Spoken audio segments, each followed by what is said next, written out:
Welcome to Prabhava's kitchen. Friends, இன்றைக்கி instant adhirasam செய்ய போகிறோம். அதுக்கு நான் ஒரு கப் அளவு பச்சரிசி மாவு எடுத்திருக்கேன். இது வீட்டில் அரைச்ச பச்சரிசி மாவு. நீங்கள் கடையில் விற்கிற மாவாக இருந்தாலும் வாங்கிக்கலாம். இடியாப்ப மாவு, கொல்கட்டை மாவுலாம் வேண்டாம், சாதாரண பச்சரிசி மாவே வாங்கி யூஸ் பண்ணிக்கலாம். இப்போ இதில் தண்ணியை கொஞ்சம் கொஞ்சமாக தெளித்து இந்த மாவை ஒரு புட்டு மாவு பதத்துக்கு பெசரி விட்டுக்கலாம். தண்ணியை ஒரே அடியாக விட்டுறாமல் கொஞ்சம் கொஞ்சமாக தெளித்து தான் பெசரணும். அப்போ தான் மாவு கட்டி தட்டி இல்லாமல் எல்லா மாவும் ஒரே மாதிரி ஈரப்பதத்தோடு இருக்கும்.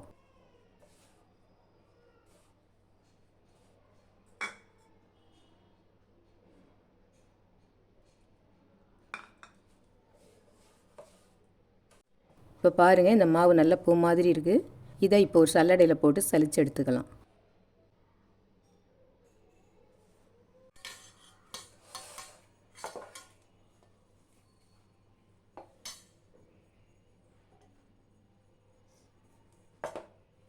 இந்த மாதிரி சலித்து நம்ம பாகில் கலந்தால் தான் மாவு நல்லா கட்டி தட்டி இல்லாமல் சாஃப்டாக இருக்கும்.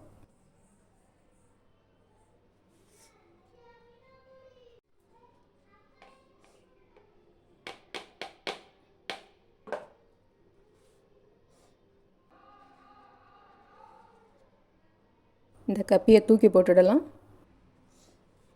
இப்போ எல்லா மாவும் சலிச்சாச்சு. இதை திரும்பவும் இந்த பாத்திரத்தில் போட்டு அழுத்தி விட்டு ஒரு பிளேட்டை போட்டு மூடி வச்சிடலாம். பாகு காய்ச்சிற வரைக்கும் இந்த மாவு காஞ்சி போகாமல் இருக்கிறதுக்கு.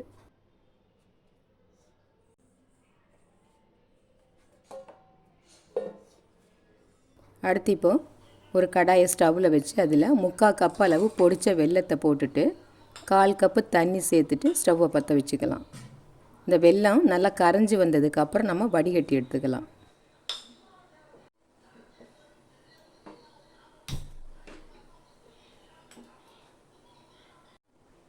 இப்போ வெல்லம் நல்லா கரைஞ்சிடுச்சு. இப்போ ஸ்டவ்வை ஆஃப் பண்ணிவிட்டு வேறு ஒரு பாத்திரத்தில் இதை வடிகட்டி எடுத்துக்கலாம்.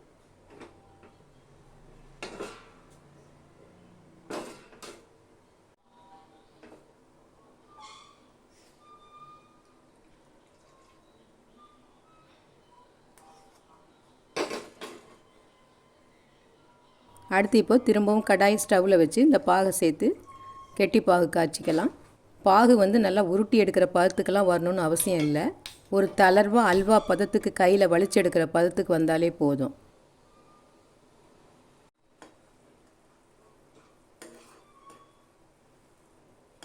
இப்போ பாகு பதம் வந்துச்சான்னு செக் பண்ணி பார்த்துக்கலாம்.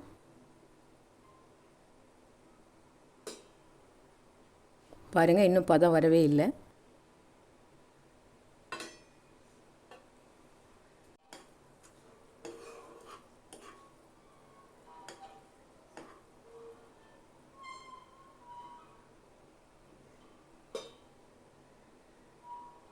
இப்போ பாகு கொஞ்சம் கெட்டியாக இருக்குது, ஆனால் கையில் வலிச்சு எடுக்கிற அளவுக்குலாம் வரலை. இப்போ கொஞ்சம் ஊற்றி செக் பண்ணி பார்க்கலாம்.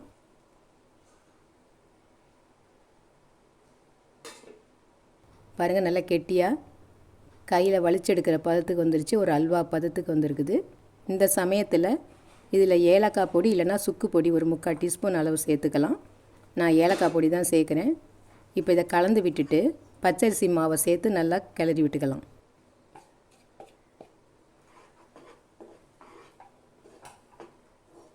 ஸ்டவ்வை நான் ஆஃப் பண்ணலை, லோ ஃப்ளேமில் தான் வச்சுருக்கேன்.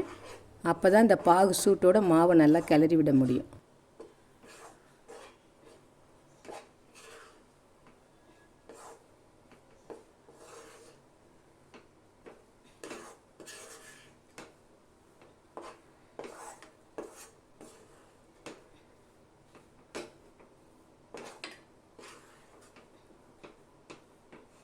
இப்போ மாவு எல்லாத்தையும் பாகோட கிளறி விட்டாச்சு. இந்த சமயத்தில் ஸ்டவ்வை ஆஃப் பண்ணிவிட்டு 1 டீஸ்பூன் அளவு நெய் சேர்த்து கலந்துக்கலாம்.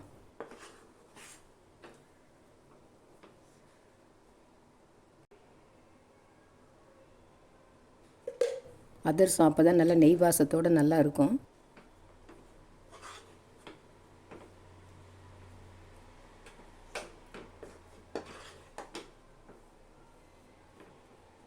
இப்போ இதை வேறு ஒரு கிண்ணத்தில் மாற்றிட்டு இந்த மாதிரி நல்லா அழுத்தி விட்டுட்டு ஒரு பிளேட்டை போட்டு மூடி ஒரு 15-20 நிமிஷத்துக்கு அப்படியே விட்டுடலாம்.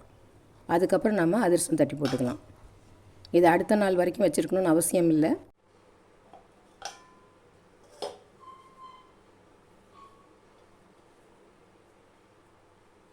இப்போ அதிரசம் தட்டுறதுக்கு இதை முதல்ல சின்ன சின்ன உருண்டைங்களாக உருட்டி எடுத்துக்கலாம். நம்ம எந்த சைஸுக்கு வேணுமோ அந்த அளவுக்கு உருண்டையை உருட்டிக்கலாம்.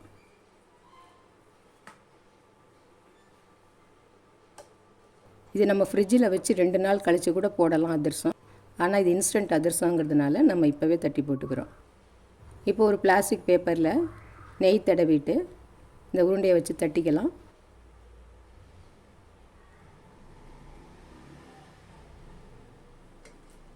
ரொம்ப மெல்லிசாகவும் இல்லாமல் ரொம்ப திக்காகவும் இல்லாமல் இந்த அளவில் இருந்தால் போதும். இப்போ இருப்பு சட்டியில் எண்ணெய் காஞ்சிட்ருக்கு. இப்போ தட்டினதை போட்டுக்கலாம். இந்த எண்ணெய் வந்து ரொம்ப காஞ்சி போயிருக்கக்கூடாது. ரொம்ப காஞ்சிருந்ததுன்னா போட்ட உடனே இந்த அதிரசம் கருத்து போயிடும். உள்ளே வந்து வேகாமல் வெளியில் கருத்து போயிடும். அதே சமயத்தில் எண்ணெய் காயாமல் இருந்தாலும் அதிரசம் அப்படியே கல் மாதிரி அடியில் அமுங்கி போயிடும். இப்போ பாருங்கள், போட்டதுமே நல்லா அப்பம் மாதிரி உப்பி வந்துருச்சு. இப்போ அடுத்து இன்னொன்னையும் போட்டுக்கலாம். இப்போ இதை திருப்பி விட்டுடலாம்.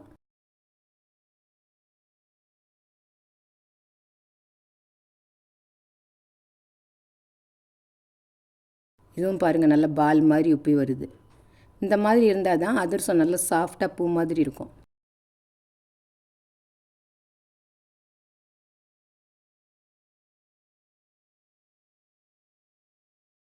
இப்போ வெந்ததை எடுத்து ஒரு கரண்டியை வச்சு அழுத்தி எக்ஸ்ட்ரா எண்ணெயை எடுத்துக்கலாம். இப்போ இதை எடுத்துடலாம்.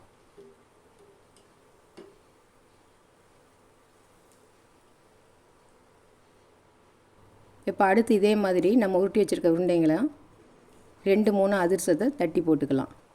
இது போடும்போது ஒன்றோட ஒன்று ஒட்டாதபடிக்கு கவனமாக போடணும். ஒரு அதிரசம் லேசாக உப்பி வர்றப்ப இன்னொன்று போட்டுக்கணும். அப்போ தான் ஒன்றோட ஒன்று ஒட்டாது.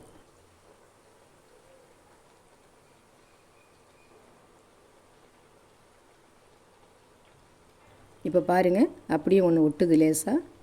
இது கவனமாக எடுத்து விட்டுக்கணும். 2-3 போட வரலன்னா ஒவ்வொரு அதிரசமாக தட்டி போட்டு எடுத்துக்கணும்.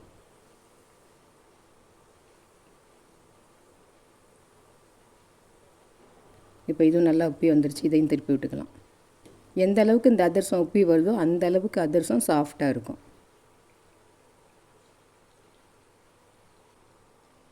இப்போ ரெண்டுமே நல்லா வெந்துருச்சு, எடுத்துடலாம்.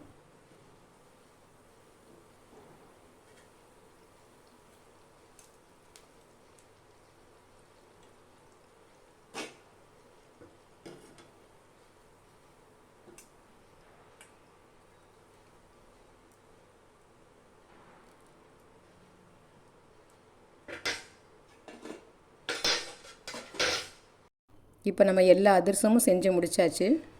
இதை இப்போ பிச்சு காமிக்கிறேன். இது அதிரசம் சூடாக தான் இருக்குது. இது நல்லா ஆறினதுக்கு அப்புறம் தான் நல்லா பூவாக இருக்கும். இப்போ பாருங்கள், வெளியில் தோல் கிறிஸ்பியாகவும் உள்ளுக்குள்ளே சாஃப்டாகவும் இருக்குது. இது ஆறினதுக்கு அப்புறம் பார்த்திங்கன்னா உதிர்ற அளவுக்கு இருக்கும் உள்ளுக்குள்ளே இருக்கிறது. இந்த டிஷ்ஷு பிடிச்சிருந்ததுன்னா லைக் பண்ணுங்கள், ஷேர் பண்ணுங்கள், மறக்காமல் சப்ஸ்கிரைப் பண்ணுங்கள். நன்றி.